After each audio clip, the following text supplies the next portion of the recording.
उन्होंने दुष्यंत की एक कविता रवि रंजन जी ने बोला।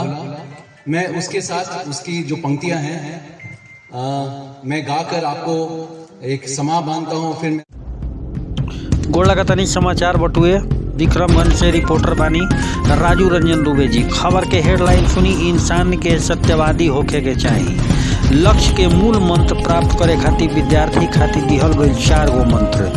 विद्यार्थी जीवन में त्याग ही सफल बनावेला। नमस्कार, खबर रोहतास विक्रमगंज से बटुए, विस्तार से सुनी। स्थानीय शहर के साई बीएड कॉलेज में सूख के दिने मोटिवेशनल स्पीच कार्यक्रम के आयोजन additional chief secretary planning Chandrakant Kumar Anil उर्फ सीके अनिल के नेतृत्व में कल गई। यह कार्यक्रम के अध्यक्षता साई बीएड कॉलेज के सचिव धनंजय सिंह और संचालन उद्घोषक रवि रंजन कैनी। कार्यक्रम के मुख्य अतिथि additional chief secretary planning CK Anil के 24 सितंबर के आगमन के लेके विक्रमगंज मंडल के स्थानीय शहर के लोग में काफ़ी उत्सुकता देखल गई, जिनकर स्वागत समारोह के पूरा कॉलेज के कर्मी छात्रा सहित आम लोग उनकर ऊपर फूल के बारिश कर स्वागत गीत के साथ छात्रा इनकर स्वागत कैली। जबकि साई बीएड कॉलेज के सचिव धनंजय सिंह मुख्य अतिथि additional chief secretary planning CK Anil के पुष्पगुच्छ अंग वस्त्र मोमेंटो आ बुके दे के सम्मानित कैली। साथ ही साथ मुख्य अतिथि के साथ आई गणमान्य लोग के भी सचिव के द्वारा सम्मानित कल गए। अवसर पर सबसे पहले मुख्य अतिथि सहित IPS Raman Chaudhary, Patna high court के वरिष्ठ अधिवक्ता Kamlakant Upadhyay, the DPS school के निर्देशक अखिलेश सिंह संयुक्त रूप से दीप प्रज्वलित करके मोटिवेशनल स्पीच कार्यक्रम के शुरुआत कैली। एक बाद मुख्य अतिथि विद्यार्थी लोग के संबोधित करत लक्ष्य के हासिल करे खातिर 4 गो मूल मंत्र देनी। यहाँ के विद्यार्थी के संबोधित करत बतैनी कि अगर ये युग में कोनो भी इंसान अगर अपना लक्ष्य के हासिल कर चाहता तो ओकरा अपना जीवन के सुखमय बनावे खातिर हार्ड वर्क, सपना देखल, टीम गठित कइला, रिस्क लेवल, ये 4 गो मूल मंत्र मानव जीवन के आगे बढ़ावे के मार्ग प्रशस्त करेला। यहाँ के विक्रमगंज के धरती के नमन करत कहनी कि विक्रमगंज के धरती के पुरान इतिहास रहल बा। एजा के धरती सोना के खान ह। वहाँ के सोन नदी के भी जिक्र करत कहनी कि अगर विक्रमगंज अनुमंडल के लोग अगर चाहस तो वो अपना यहाँ भी इंडस्ट्रीज खड़ा करके अपन रोजगार के बढ़ा सकत रहन। आज के हमार बिहार पहले वाला बिहार नहीं रह गई। अगर हमार बिहार के लोग ईमानदारी से अपन लक्ष्य के हासिल कर चाहस तो ई नामुमकिन नहीं है। विक्रमगंज के धरती से उपजल अनाज में काफ़ी शक्ति होला। संबोधन के दौरान यहाँ कहनी कि इंसान के सत्यवादी होके के चाहिए, कहें से कि हर समय वक्त बदलत रहेला।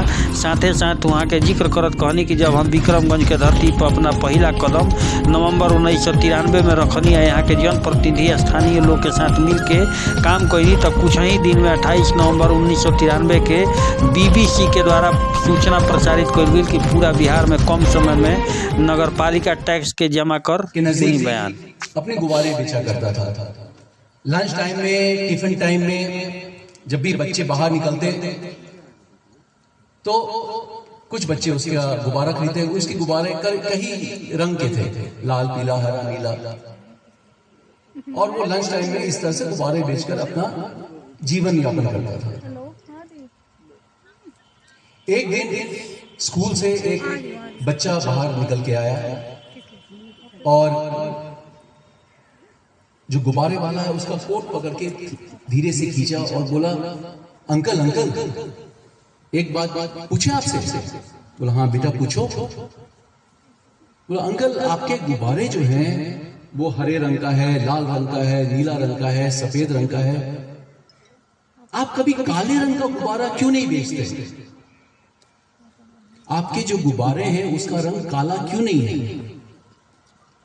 तो गुब्बारे वाले समझ गए कि वो बच्चा पूछना क्या चाह रहा है। राष्ट्र प्रेम में उन्होंने जो कदम और जो रास्ते और पथ प्रज्वलित किया उन्होंने, उसी रास्तों पर आज भी चलने की कोशिश करते हैं। हाँ, ये बात अलग है कि 30-31 साल नौकरी हो गई, अभी भी उस रास्ते में जैसी लाल रेड कारपेट है उस तरह से चलने की कोशिश करते हैं।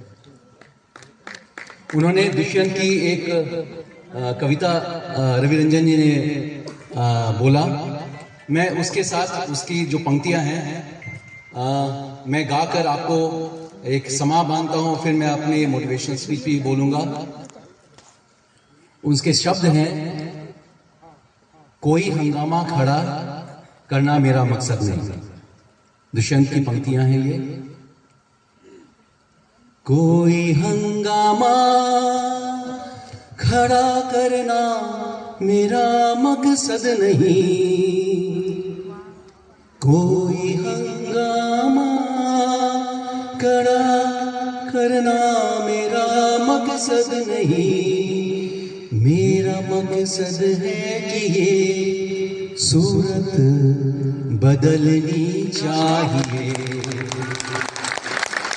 100 में 70 आदमी जब ज्ञान से नासाज हैं, दिल पे रख के हाथ कहिए देश क्या आजाद है।